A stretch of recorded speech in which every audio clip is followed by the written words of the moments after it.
पंच बदरी पंच केदार पंच पराग यक्षिन पंच पराग यक्षिन पंच पंडौबियनी अख भाग हमरा धन धन भाग हमरा धन धन कुनि छिन एक ताल छिन मट यखी महान छिन मट यखी महान छिन ताल सहस्त्र घाटी फूलों की आसमान।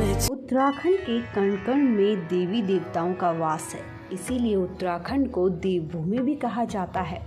तो आज हम इस वीडियो के जरिए उत्तराखंड के 4 धामों में से एक धाम यानी कि बद्रीनाथ मंदिर के बारे में बताएंगे। बद्रीनाथ मंदिर जिसे बद्री नारायण मंदिर भी कहा जाता है, उत्तराखंड राज्य में अलकनंदा नदी के किनारे बसा हुआ है। केदार घाटी में 2 पहाड़ हैं, नर और नारायण पर्वत। विष्णु के 24 अवतारों में से एक नर और नारायण ऋषि की यह तपोभूमि है। उनके तप से प्रसन्न होकर केदारनाथ में शिव प्रकट हुए थे। दूसरी ओर बद्रीनाथ धाम है, जहां भगवान विष्णु विश्राम करते हैं। कहते हैं कि सतयुग में बद्रीनाथ धाम की स्थापना नारायण ने की थी। भगवान केदारेश्वर ज्योतिर्लिंग के दर्शन के बाद बद्री क्षेत्र में भगवान नर नारायण का दर्शन करने से मनुष्य के सारे पाप नष्ट हो जाते हैं और उसे जीवन मुक्ति भी प्राप्ति हो जाती है। पुराणों के अनुसार भूकंप, जल प्रलय और सूखे के बाद गंगा लुप्त हो जाएगी और इसी गंगा की कथा के साथ जुड़ी है बद्रीनाथ और केदारनाथ तीर्थ स्थल की रोचक कहानी। भविष्य में नहीं होंगे बद्रीनाथ के दर्शन, क्योंकि माना जाता है कि जिस दिन नर और नारायण पर्वत आपस में मिल जाएंगे, बद्रीनाथ का मार्ग पूरी तरह बंद हो जाएगा। पुराणों के अनुसार आने वाले कुछ वर्षों में वर्तमान बद्रीनाथ धाम और केदारेश्वर धाम लुप्त हो जाएंगे।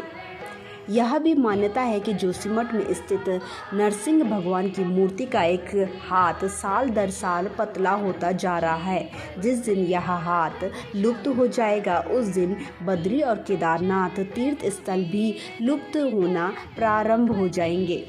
बद्रीनाथ धाम में अन्य कई प्राचीन स्थल हैं, जैसे कि अलकनंदा के तट पर स्थित अद्भुत गर्म झरना जिसे तृप्त कुंड कहा जाता है, एक समतल चबूतरा जिसे ब्रह्मा कपाल कहा जाता है, पौराणिक कथाओं में उल्लेखित एक सांप शिला है, शेषनाग की कथित छाप वाला एक शिलाखंड शेष नेत्र है, भगवान विष्णु के पैरों के निशान चरण पादुका, बद्रीनाथ से नजर आने वाली बर्फ से ढका ऊंचा शिखर नीलकंठ जो गढ़वाल कीन के नाम से भी जाना जाता है।